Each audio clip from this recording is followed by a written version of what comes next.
Hola chicos, bienvenidos nuevamente al tema de reproducción. Hoy vamos a hablar sobre la reproducción animal y vegetal. Vamos a iniciar con una pequeña introducción. La reproducción es la función por la cual los progenitores dan lugar a nuevos individuos llamados descendientes. Hay dos tipos de reproducción. Tenemos la asexual y sexual. Cuando hablamos de la sexual, esta tiene la ventaja de que solo se necesita un progenitor, pero hay un inconveniente de que los descendientes son idénticos a él. Ahora, en la asexual tiene el inconveniente de que estos requieren dos progenitores, pero la ventaja de que los descendientes son todos ellos diferentes, aunque se parezcan a los progenitores.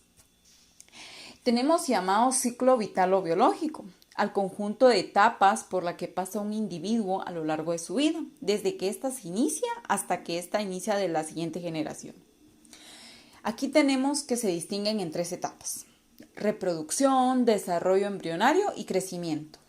En reproducción, es la reproducción de una célula o conjunto de ellas. Cuando decimos un conjunto de ellas, se refiere a la reproducción asexual, a partir de las cuales se genera un nuevo individuo.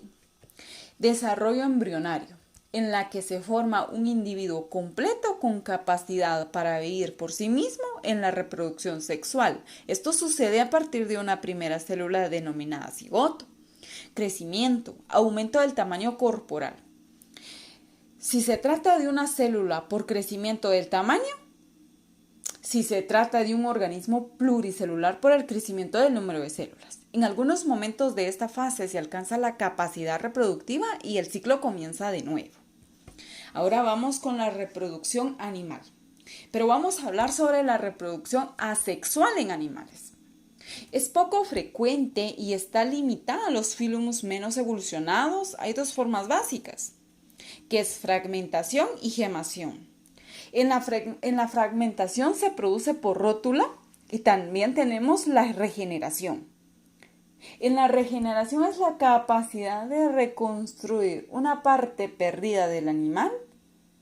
Es una propiedad que tiene origen evolutivo en este tipo de reproducción, como por ejemplo la regeneración de un brazo en las estrellas de mar, de la cola de las lagartijas o incluso nuestra propia capacidad de cicatrización.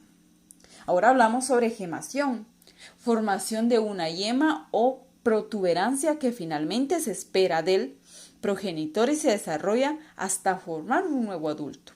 Por ejemplo, tenemos los celenteros como la hidra de agua o el caso de las esponjas. Ahora hablemos sobre la reproducción sexual en animales. Aquí sabemos de que se involucran dos individuos, un macho y una hembra. Cada individuo posee un órgano sexual denominado en general gonadas. Las gonadas producen unas células especializadas en reproducción denominadas gametos. Tenemos ovarios y testículos. Los ovarios, gonadas que producen gametos femeninos denominados óvulos. Estos son grandes, inmóviles y almacenan sustancias de reserva para que el embrión pueda desarrollarse. Testículos, gonadas que producen gametos masculinos denominados espermatozoides, pequeños y muy móviles. En los animales, lo más general es que cada individuo tenga un solo tipo de gonadas y sea, por lo tanto, macho o hembra. Muchas veces el aspecto físico externo es muy similar, pero en ocasiones la forma es diferente, como en león-leona, gorrión macho y hembra. En los pájaros es muy común, entonces habla de dimorfosis sexual. Cuando los animales tienen ambos tipos de gonadas se denominan hermafroditas. En estos casos los espermatozoides y los óvulos no se forman a la vez para evitar que se pueda producir autofecundación. Es frecuente en parásitos o los que viven fijos a un lugar. Ahora vamos a hablar sobre las plantas. Aunque las plantas alternan la reproducción de esporas y la reproducción sexual, en este curso vamos a centrarnos en las plantas espermafitas para evitar procesos complejos y una descripción más anatómica. Dejaremos los ciclos completos para cursos posteriores o podcast. Ahora simplemente vamos a recordar. Los musgos se reproducen por esporas que se forman dentro de la cabezuela. Los helechos se reproducen por esporas que se localizan dentro de los oros en vez de los frondes. La reproducción asexual de las espermafitas se denomina también reproducción vegetativa y consiste en la formación de nuevos individuos a partir de una fragmentación, un fragmento o del crecimiento de yemas. Podemos distinguir los siguientes tipos que tenemos son los estolones, bulbos, tubérculos. Cuando hablamos de estolones se trata de tallos rastreros en lo que las yemas emiten raíces al contacto con el suelo y de ahí se desarrollan nuevos individuos. Aquí tenemos como los trébol, las cintas. En los bulbos, tallos subterráneos engrosados, típicas de las plantas monoticoledóneas como la cebolla, el ajo, etc. Cuando hablamos de tubérculos, estos son tallos subterráneos que almacenan una cantidad de sustancia de reserva, por ejemplo, las patatas, que los ojos de las plantas son yemas de los que se desarrollan nuevos tallos que surgirán del suelo para formar hojas en primavera. Ahora, reproducción sexual de las espermafitas. Veamos el caso de las espermafitas angiospermas. Las angiospermas producen sus gametos en unos órganos especializados denominados flores. Las plantas presentan las estructuras de ambos sexos en el mismo individuo, se denominan monoicas. El término hermafroditas lo dejaremos para los animales. Si los sexos están separados, se denominan dioicas. Una flor completa consta de envolturas florales, sépalos, pétalos, cáliz, corola. Órganos reproductores. Aquí tenemos los órganos reproductores de las plantas que son por carpelo, consta típicamente de estigma o partes superiores donde se adhiere el polen. Estilo, que une estigma al ovario. Ovario, en cuyo interior se encuentra un o varios óvulos que son los gametos femeninos.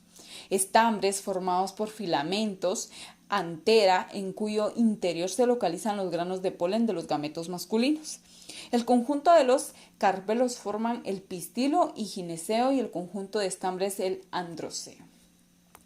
Aquí también entra algo muy importante, que es la polinización. El gameto masculino situado en el órgano del polen ha de llegar hasta el gameto femenino u óvulo situado en el ovario. Lo hacen mediante dos formas básicas. Por el viento, mediante animales. Por el viento se denomina anemogama. Por ejemplo, las gramíneas como el trigo. Las flores no necesitan ser vistolas. Mediante animales denominadas zoogama. Los insectos son los principales implicados en el proceso. Las flores presentan color o olor y generan néctar para atraerlos. Cuando el grano del polen alcanza el estigma, crece y forma un tubito que se abre paso por el estilo hasta alcanzar el óvulo situado en el ovario. Cada grano de polen fecunda un óvulo. En caso de que haya varios, se forma así la primera célula de una nueva planta. Esta célula se denomina cigoto.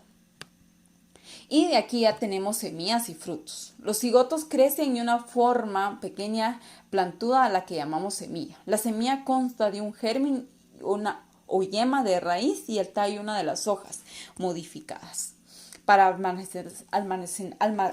almacenar sustancias de reserva o álbum a los que llamaremos cotiledones.